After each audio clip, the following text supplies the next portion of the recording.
بسم الله الرحمن الرحيم. الحمد لله الذي أنزل على عبده الكتاب ولم يجعل له عوجا قيما لينذر بأسا شديدا من لدنه ويبشر المؤمنين الذين يعملون الصالحات أن لهم أجرا حسنا ماكثين فيه أبدا وينذر الذين قالوا اتخذ الله ولدا ما لهم به من علم ولا لآبائهم كبرت كلمة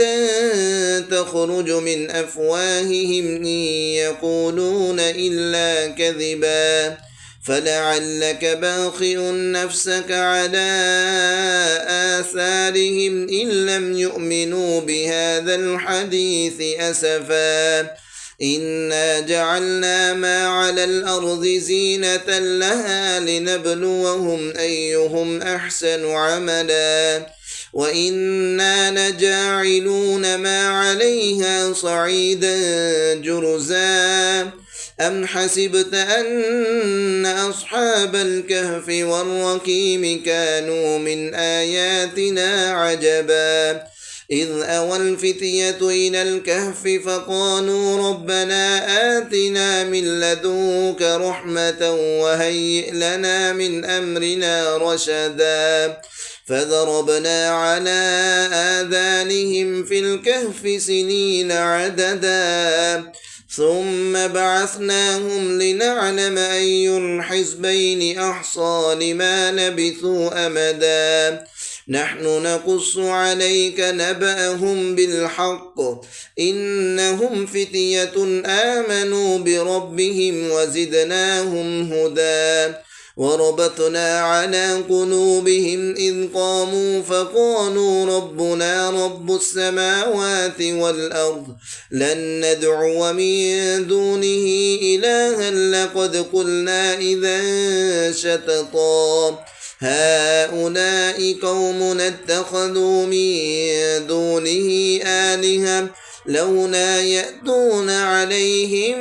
بسلطان بين فمن أظلم ممن افترى على الله كذبا وإذ اعتزلتموهم وما يعبدون إلا الله فأووا إلى الكهف ينشر لكم ربكم من رحمته ويهيئ لكم من أمركم مرفقا وترى الشمس إذا طلعت تزاور عن كهفهم ذات اليمين وإذا غربت تقرضهم ذات الشمال وهم في فجوة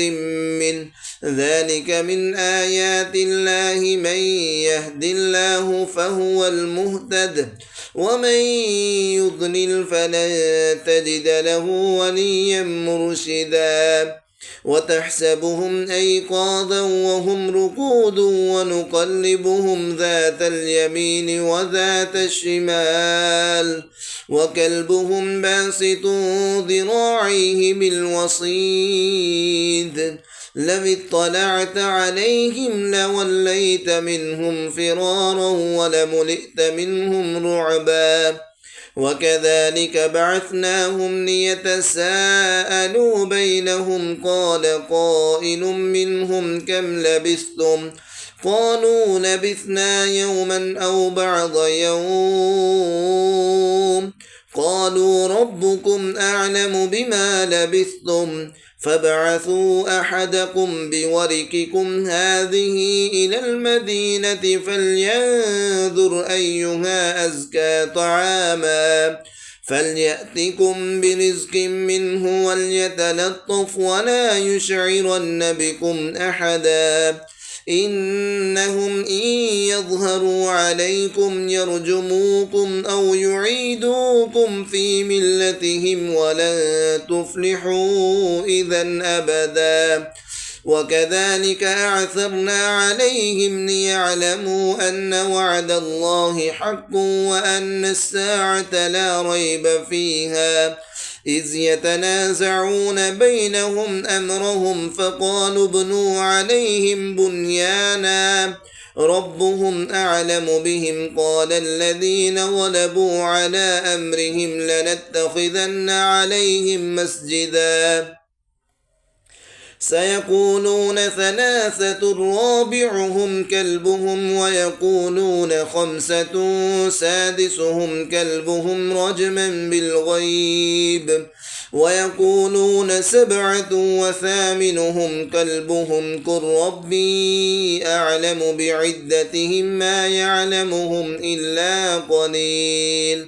فلا تمار فيهم إلا مراء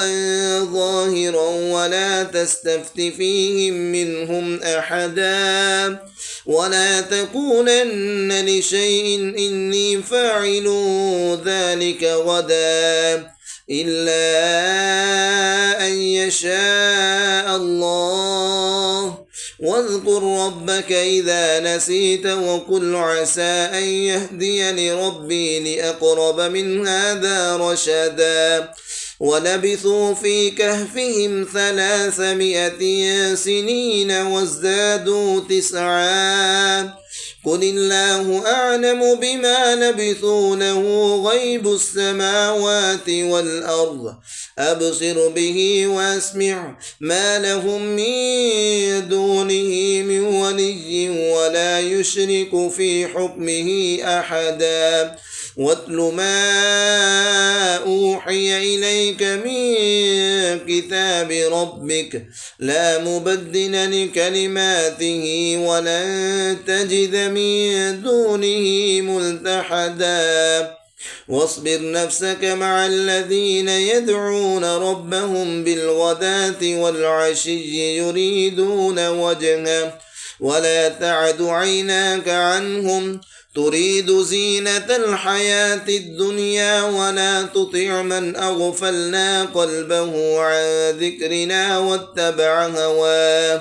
واتبع هواه وكان أمره فرطا وقل الحق من ربكم فمن شاء فليؤمن ومن شاء فليكفر إنا أعتدنا للظالمين نارا أحاط بهم سرادقها وإن يستغيثوا يغاثوا بماء كالمهل يشفي الوجوه بئس الشراب وساءت مرتفقا إن الذين آمنوا وعملوا الصالحات إنا لا نضيع من أجر أحسن أملا إن الذين آمنوا وعملوا الصالحات إنا لا نضيع أجر من أحسن عملا أولئك لهم جنات عدن تجري من تحتهم الأنهار يحلون فيها من أساور من ذهب ويلبسون ثيابا خضرا من سندس واستبرق متكئين فيها على الأرائك نعم الثواب وحسنت مرتفقا जी मोहतरम अज़ीज़ साथियों, अज़ीज़ नाज़रीन व सामीन, एक ये तर्ज़ थी जो मैंने आपको सुनाई।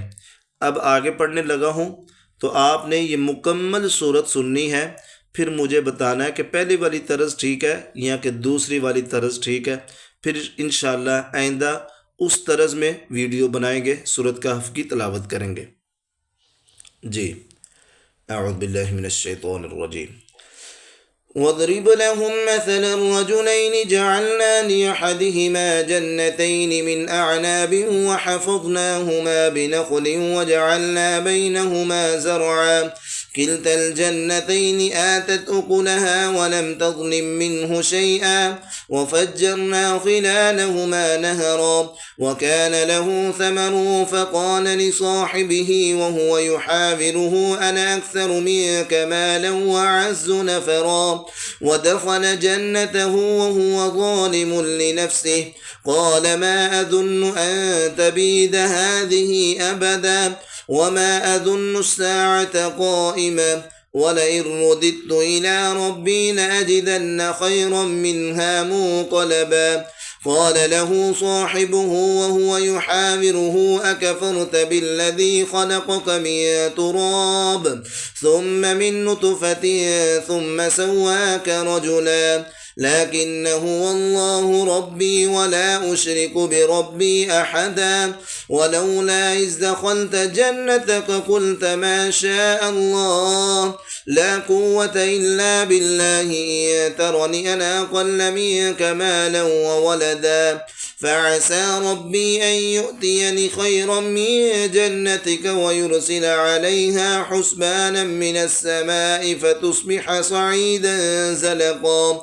أو يصبح ماؤها غورا فلن تستطيع له طلبا وأحيط بثمره فأصبح يقلب كفيه على ما أنفق فيها وهي خاوية على عروشها ويقول يا ليتني لم أشرك بربي أحدا ولم تكن له فئة ينصرونه من دون الله وما كان منتصرا هنالك الولاية لله الحق هو خير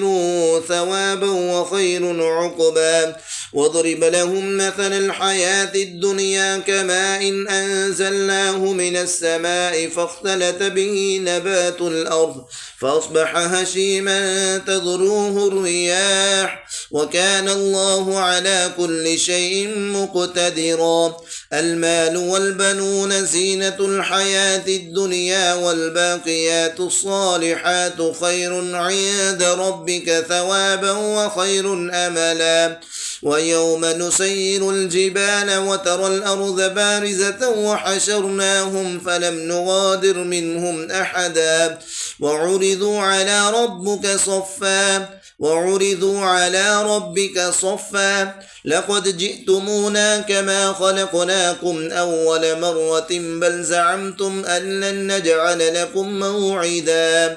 ووضع الكتاب فترى المجرمين مشفقين مما فيه ويقولون يا ويلتنا ما لهذا الكتاب لا يغادر صغيرة ولا كبيرة إلا أحصاها ووجدوا ما عملوا حاضرا ولا يظلم ربك أحدا وإذ قلنا للملائكة اسجدوا لآدم فسجدوا إلا إبليس كان من الجن ففسق عن أمر ربه أفتتخذونه وذريته أولياء من دوني وهم لكم عدو بئس للظالمين بدلا ما أشهدتهم خلق السماوات والأرض ولا خلق أنفسهم وما كنت متخذ المضلين عضدا ويوم يقول نادوا شركائي الذين زعمتم فدعوهم فلم يستجيبوا لهم وجعلنا بينهم موبقا ورأى المجرمون النار فظنوا أنهم مواقعوها ولم يجدوا عنها مصرفا ولقد صرفنا في هذا القرآن للناس من كل مثل وكان الإنسان أكثر شيء جدلا وما منع الناس أن يؤمنوا إذ جاءهم الهدى ويستغفروا ربهم إلا أن تأتيهم سنة الأولين أو يأتيهم العذاب قبلا وما نرسل المرسلين إلا مبشرين ومنذرين ويجادل الذين كفروا بالباطل ليدحضوا به الحق واتخذوا آياتي وما أنذروا هزوا ومن أظلم مما ذكر بآيات ربه فأعرض عنها ونسي ما قدمت يداه إنا جعلنا على قلوبهم أكنة أن يفقهوه وفي آذانهم وقرا وإن تدعهم إلى الهدى فلن يهتدوا إذا أبدا وربك الغفور ذو الرحمة لو يؤاخذهم بما كسبوا لعجل لهم العذاب بل لهم موعد لن يجدوا من دونه موئلا وتلك القرى أهلكناهم لما ظلموا وجعلنا لمهلكهم موعدا وإذ قال موسى لفتاه لا أبرح حتى أبلغ مجمع البحرين أو أمضي حقبا فلما بلغا مجمع بينهما نسيا حوتهما فاتخذ سبيله في البحر سربا فلما جاوزا قال لفتاه آتنا غداءنا لقد لقينا من سفرنا هذا نصبا قال أرأيت إذ أوينا إلى الصخرة فإني نسيت الحوت وما أنسانيه إلا الشيطان أن أذكره واتخذ سبيله في البحر عجبا قال ذلك ما كنا نبغي فارتدا على آثارهما قصصا فوجدا عبدا من عبادنا آتيناه رحمة من عندنا وعلمناه من لدنا علما قال له موسى هل أتبعك على أن تعلمني مما علمت رشدا قال إنك لن تستطيع معي صبرا وكيف تصبر على ما لم تحط به خبرا قال ستجدني إن شاء الله صابرا ولا أعصي لك أمرا قال فإن اتبعتني فلا تسألني عن شيء حتى أحدث لك منه ذكرا فانطلقا حتى إذا ركبا في السفينة خرقها قال أخرقتها لتغرق أهلها لقد جئت شيئا إمرا قال ألم أقل لك إنك لن تستطيع معي صبرا قال لا تؤاخذني بما نسيت ولا ترهقني من أمري عسرا فانطلقا حتى إذا لقيا غلاما فقتله